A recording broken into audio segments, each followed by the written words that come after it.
I am so grateful to be here today. I'm so grateful to Reverend Shannon to allowing me the opportunity to step in for her while she's with her family in California, as I said, celebrating her birthday. And I'm so grateful to her for introducing us to this book. This series that we've been doing, An Altar in the World, is so amazing. If you don't have a copy, there's one waiting for you in the bookstore. And what this is, the author is Barbara Brown Taylor. And what she's done is looked at the world,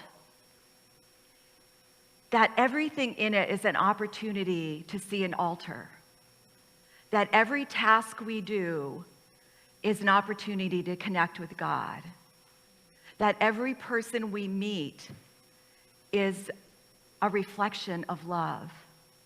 And that every place we go, we see spirit. And so she has this wonderful way of writing that is so inspirational.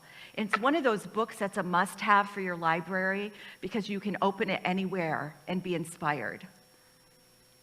So the chapter this week, the two chapters we're working on, the first one is the practice of carrying water. And in this, she talks about labor, what it means to engage in labor. And labor meaning physical or hard work, something that's a chore or an effort.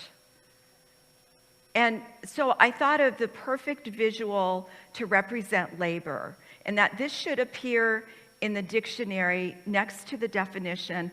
There should be a photo of an unassembled box of IKEA furniture.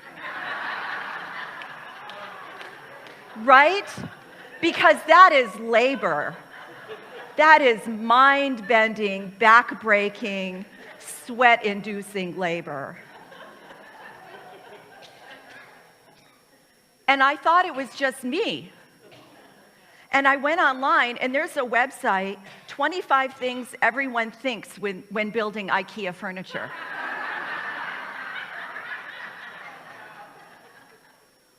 It starts with, if you successfully built even one piece of IKEA furniture in your life, congratulations. You are a survivor. And their first example of the 25 things, you see a beautiful bed that you want to build. It's a bed. How can it possibly ruin your life and make you cry more than you ever have before?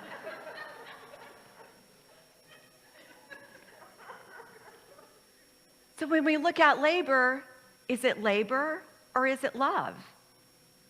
Because there are people that love to do that, and you can hire them. I did it before. They went to IKEA, they bought the item, they delivered it, they walked it up, carried it up 3 flights of stairs, and put it together. I didn't pay that person enough money. But it all depends on how we look at it. Is it exertion or force, or is it something that we love? You know, I love raking leaves on a sunny day. To someone else, that might be labor. But when I'm raking, I feel like I'm bringing order back to the lawn, first of all. And I'm using my muscles, my healthy body, my muscles to rake those leaves into a pile. And I'm connecting with nature in the change of the season. And that season of letting go and feeling appreciation. Now, it's spiritual practice when I have time and I feel good and all my muscles are working, all the parts of my body are working, right? Otherwise, raking leaves can be a chore. But what about other activities that we think of labor? Washing dishes, cleaning house, taking out the trash. Do you dread it? Do you avoid it? Do you wish someone else would do it? Do you think, I shouldn't have to do this? This is beneath my pay grade. Well, here's what mystic and spiritual teacher Emma Curtis Hopkins has to say about that. Sometimes people have thought that they ought to sit right down in the midst of dishes needing washing and account books needing straightening and refuse to do these tasks, because to be doing them is a sign and a belief in labor. It is not yours to demonstrate the cessation of work. It is yours to settle your faith. Keep at your tasks till your faith is so clear that the free spirit sifting through it takes the dishes out of your way and calls another to straighten your account while you are being used as a redeemer from death and pain. Whoa. It is not yours to demonstrate the cessation of work. It is yours to settle your faith. It's mine to do to change my thinking, my belief, my attitude. What if every task I did was out of love instead of out of necessity? What if it was out of joy instead of drudgery? What if we changed the spelling of the word labor? What if we spelled it Service? What if it was service? Because service is assistance, help, support, cooperation. What if we saw labor as service? What would that be as a contribution to our society? Here's what Barbara Taylor says. If all life is holy, then anything that sustains life has holy dimensions too. The difference between washing windows and resting in God can be a simple decision. Choose the work and it becomes your spiritual practice. Choose the work and it becomes your spiritual practice. So we choose the things that we have before us. We see it differently. We engage in it differently, mindfully, purposefully, thoughtfully. Then it becomes their spiritual practice. And it's a powerful shift in our awareness of God and our awareness of life. But that changes everything when we are in physical pain. And that's the next chapter is the practice of feeling pain. Because Barbara Taylor Brown says, one night of real pain is enough to strip away your illusions about how strong you are, how brave, how patient, how faithful. Pain is so real that less real things, like who you thought you were and how you are meant to act, can vanish like drops of water being flung on a hot stove. Pain is real. We live in the body. The body changes, stuff happens, we have pain. And pain can reduce us to our knees. So I have a friend that was telling me about her book group, and I said, that sounds really interesting. And she goes, well, we call it a book group, but it's really an organ recital, because we sit around and recite all the pains in our organs.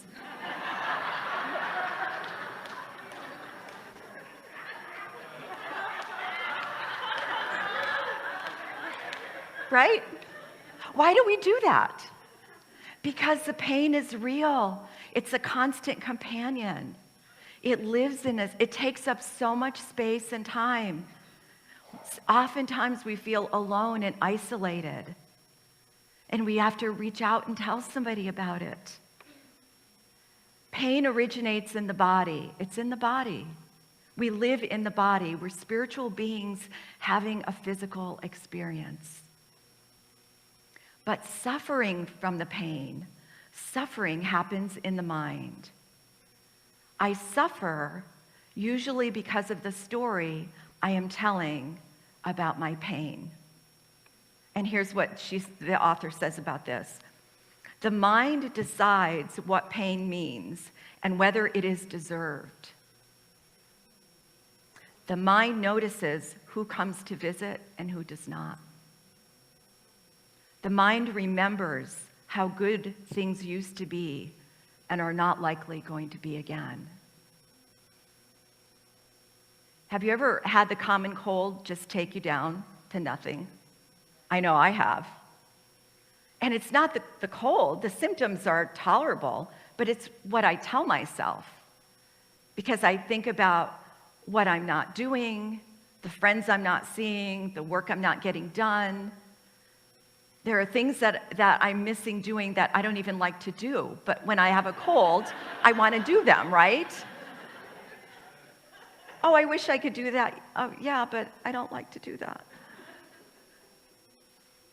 We suffer emotionally for so many reasons. We suffer in grief from loss.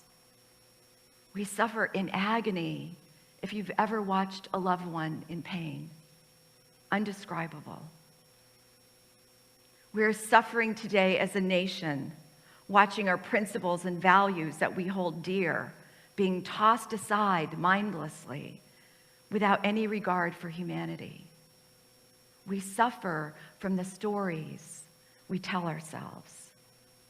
Frustration, sadness, disappointment, rejection. There's a story connected with it, and it's usually related to something from the past. The practitioners are in a class, we're in a class together, reading the book Eyes Wide Open. And here's where author Mariana Kaplan says, at the core of our pain lies a storehouse of buried energy that has limitless capacity to transform us at a very deep level. We have the opportunity to turn towards this gold mine of confused experience and extract the pure energy of the life force contained within it. A storehouse of buried energy that has limitless capacity to transform us. If we're willing to face our fears and step into the pain, we can be released from the core experience at our soul level. But we have to choose. And so here's the pain, and oftentimes we stand aside from it and say, I'm not going there. Or we try to step around it and move away from it. Or we distance ourselves and say, you guys take care of that, I'll see you later. We have to choose. We choose to stand in front of it and to step into it. Step into the feelings of it. I had the absolute honor and privilege yesterday to be at the memorial for Garrett Carpenter, our own Janine Massey's grandson, who passed a couple weeks ago at the age of 19. And it was so moving to hear family members stand and share their stories about Garrett and what they remember, and share all the wonderful things that happened. And they had a slideshow of every age of Garrett, just out exploring life and loving life to the fullest. And there was one of his friends that stood up, and he said, you were cheated. You were cheated out of life. You were cheated out of all the other things we were going to do together. You were cheated, and you could tell how frustrated he was at this loss, losing his best friend and all the things that they had planned together, the places they were going to go and the things that they were going to do. And I noticed people shifting and looking away. And I thought, but this is what it is to step into the grief and to face it and speak to it and cry at it and yell at it and say, you cheated me.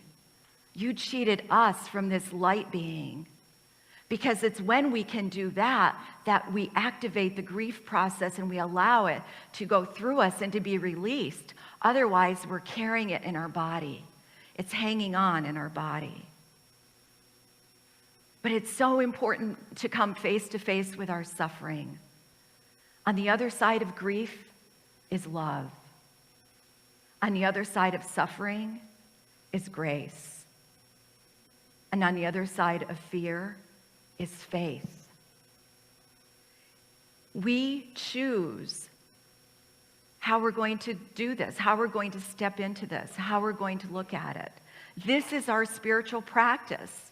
This is why we come into community together, to do this practice. This is why we take classes, why we pray with practitioners, why we come on Sunday, why we do forgiveness work.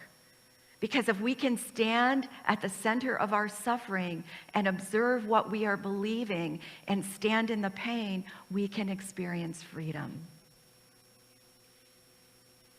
And so I have a spiritual practice to help with this because I like spiritual practice. Like, we need a practical way to see this.